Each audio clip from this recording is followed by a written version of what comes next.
Hi. இன்னைக்கு பார்க்க போகிற ஒரு காமனான ப்ராப்ளம் என்ன அப்படின்னா varicose vein. So varicose vein வந்து நிறைய பேருக்கு பார்க்கலாம். நிறைய பேருக்கு காலில் வந்து பச்சை நரம்பு இருக்குது, சுருண்ட நரம்பு இருக்குது அப்படின்னு சொல்லுவாங்க. அவங்கள நம்ம காமனாக என்கொயர் பண்ணோம்னா ஒரு சில கம்ப்ளைண்ட் சொல்லுவாங்க. கால் வலி ரொம்ப அதிகமாக இருக்குது, தொடர்ந்து நின்னா ரொம்ப அதிகமாக இருக்குது, படுத்துட்டு அந்த அளவுக்கு இல்லை, ரொம்ப லாங் ட்ராவல் பண்ணால் வந்து பார்த்தோன்னா கால் வீக்கம் போடுது, காலில் வந்து பார்த்தோன்னா அரிப்பு இருக்குது, அரிப்பு இருக்கிறதுனால வந்து புண்ணு ஏற்படுது, அந்த புண்ணு வந்து பார்த்தோன்னா ஆறவே மாட்டேங்குது. ஸோ இது வந்து ரொம்ப காமனாக சொல்லக்கூடிய ஒரு ப்ராப்ளம்.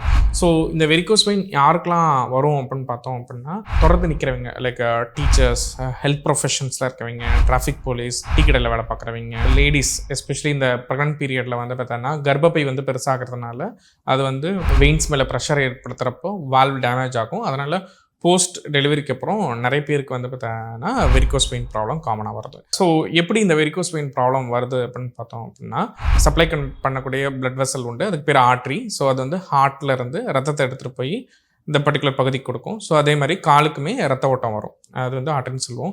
ஸோ அந்த கொடுக்கப்பட்ட ரத்தம் வந்து காலில் வந்து யூஸ் பண்ண வேட்டிக்கு திருப்பியும் வெயின் ரத்த குழாய் மூலமாக ஹார்ட்டை நோக்கி போய் சேரும். ஸோ அந்த பர்டிகுலர் ரத்த குழாய்க்கு பேர் வீனஸ் ரத்த குழாய். ஸோ இந்த வீனஸ் ரத்த குழாயில் வந்து ஃப்ளோ வந்து ஸ்லோவாக இருக்கும். அது மட்டும் இல்லாமல் நிறைய இடத்துல சின்ன சின்ன வால்வ்ஸ் இருக்கும்.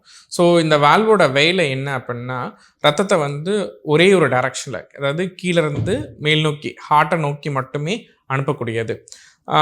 பட் ஒரு சிலருக்கு ஜெனட்டிக்காக ப்ராப்ளம் இருக்கிறப்போ, இல்லை வந்து பார்த்தோன்னா ப்ரொஃபஷன் வைஸ் இது மாதிரி தொடர்ந்து நிற்கிறப்போ, இந்த வால்வ் வந்து டேமேஜ் ஆகிறப்போ கொஞ்சம் கொஞ்சமாக அந்த ரத்தம் வந்து பின்னோக்கி வர ஆரம்பிக்கும். எப்பெல்லாம் வர ஆரம்பிக்கும்னா, பேஷண்ட்டுக்கு வயிற்றில் ப்ரெஷர் அதிகமாகிறப்போ, லைக் இரும்புறப்போ, தும்புறப்போ, யூரின் போகிறப்போ, மோஷன் போகிறப்போ பின்னோக்கி வரும். ஸோ இந்த வெயின் ரத்த குழாய்க்கு வந்து பார்த்தோன்னா பிளட்டை ஸ்டோர் பண்ணுற கெப்பாசிட்டி அதிகம். ஸோ அதனால் என்னாகும் அப்படின்னா, அது முடிஞ்ச அளவுக்கு ரத்தத்தை வந்து தேக்கி வச்சு அந்த வெயின் வந்து நல்லா பெருசாகிடும். ஸோ அதுதான் இந்த வெரிகோஸ் வெயின் சொல்கிறது. அது வந்து பார்க்குறதுக்கு நல்ல சுருண்டு இருக்கும், டார்ச்சுவஸ் பெருசாக நல்ல டைலேட்டடாக இருக்கிறது. ஸோ அது நம்மளுக்கு பால்பேட் பண்ணி பார்த்தாலே தெரியும். ஸோ நாளடைவில் என்ன ஆகும் அப்படின்னா, இந்த தேங்கி இருக்க ரத்தத்தில் தண்ணி பகுதி வந்து பார்த்தோன்னா பக்கத்தில் இருக்க திசுக்களுக்குள்ள போகிறப்போ கால் வந்து வீங்கிறது மட்டும் இல்லாமல் இந்த ஹீமோகுளோபினில் இருக்க அந்த ஹீமோசிடர்ன்ற ஒரு காம்போனன்ட் வந்து பார்த்தோன்னா அரிப்பை ஏற்படுத்தும். ஸோ அதனால் வந்து பார்த்தோன்னா அவங்களுக்கு அரிப்பு ரொம்ப அதிகமாக இருக்கும். இதெல்லாம் எங்கே அதிகமாக இருக்கும்னா, காலில் அந்த கணுக்கால் பகுதியில் ரொம்ப அதிகமாக இருக்கும். ரொம்ப அரிச்சிக்கிட்டே இருக்கிறப்போ, இல்லை வந்து ஏதாவது தெரியாமல் அடிபடுறப்போ அவங்களுக்கு வந்து புண்ணு வந்து சின்னதாக ஆரம்பிக்கும். பட் அது வந்து நாளடைவில் பெரிய புண்ணாக மாறத்துக்கு வாய்ப்பு இருக்குது. ஸோ இதுதான் வெரிகோஸ் வெயினோட டிஃப்ரெண்ட் ஸ்டேஜாக வந்து ப்ரோக்ரஸ் ஆகிறது.